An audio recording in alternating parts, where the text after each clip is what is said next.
कहानी। झंडू दोस्त की बेवफाई एक बार की बात है। राजू, अमित, सुनील और सौमित्र चारों पक्के दोस्त थे। चारों ने बचपन से ही साथ खेला, साथ बड़े हुए और हर मुश्किल घड़ी में एक दूसरे का साथ दिया। एक दिन दोस्तों ने अचानक प्लान बनाया कि वे सभी पचमढ़ी घूमने जाएंगे। वे लोग बहुत उत्साहित थे और इस ट्रिप का तो जैसे महीनों से इंतजार कर रहे थे। उनके साथ उनका पांचवां दोस्त भी था, झंडू। झंडू भी स्कूल के दिनों से उनका साथी था, लेकिन अब उसकी शादी हो चुकी थी और वह थोड़ा बदल गया था। उसकी प्राथमिकताएं बदल चुकी थी। खैर, ट्रिप की शुरुआत शानदार रही। पचमढ़ी की खूबसूरत पहाड़ियां, झरने और ठंडी हवाओं ने उनके मन को बेहद खुश कर दिया। दिन भर घूमने के बाद वे रात को हंसी मजाक करते हुए अपने होटल में आराम करते। झंडू भी शुरू में बहुत मस्त था, लेकिन जैसे ही ट्रिप खत्म होने को आई, उसका मूड बदलने लगा। ट्रिप के आखिरी दिन जब सभी वापस लौटने लगे, अचानक झंडू ने कहा, भाई लोग, मेरी ससुराल इसी रास्ते में है, मैं वहीं उतर जाऊंगा, तुम लोग अपना इंतजाम कर लो। राजू, अमित, सुनील और सौमित्र यह सुनकर हैरान रह गए। वह सोच रहे थे कि झंडू मजाक कर रहा होगा, पर नहीं, झंडू तो बिल्कुल सीरियस था।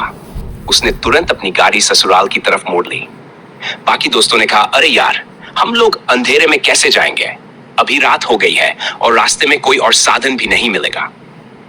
झंडू ने बिना किसी परवाह के जवाब दिया, यार मैं क्या करूं, मेरी बीवी का फोन आया है, मुझे अभी जाना होगा, तुम लोग देख लो, कोई बस या टैक्सी मिल जाएगी।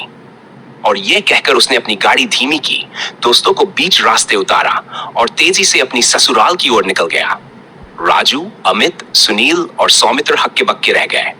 रात के अंधेरे में चारों तरफ सन्नाटा और वे बीच सड़क पर खड़े थे, परेशान और असमंजस में डूबे हुए। उन्हें समझ नहीं आ रहा था कि वे क्या करें। इस घटना के बाद राजू, अमित, सुनील और सौमित्र ने एक बात समझ ली, दोस्ती का मतलब साथ निभाना होता है और जो मुश्किल समय में साथ छोड़ दे वह सच्चा दोस्त नहीं होता। झंडू के इस व्यवहार से उनकी दोस्ती का रिश्ता तो नहीं टूटा, लेकिन उसकी वो सच्चाई सबके सामने आ गई जो अब तक छिपी थी। अब झंडू का नाम उनके ग्रुप में झंडू से बदलकर बेवफा पड़ गया। हर बार जब वे अपनी पचमढ़ी ट्रिप की बातें करते तो हंसते हुए कहते, भाई हम तो वही चौकड़ी हैं, झंडू तो बीच रास्ते ही ससुराल चला गया। और इस तरह झंडू का नाम उनके बीच में हमेशा के लिए बेवफा दोस्त के रूप में याद रह गया।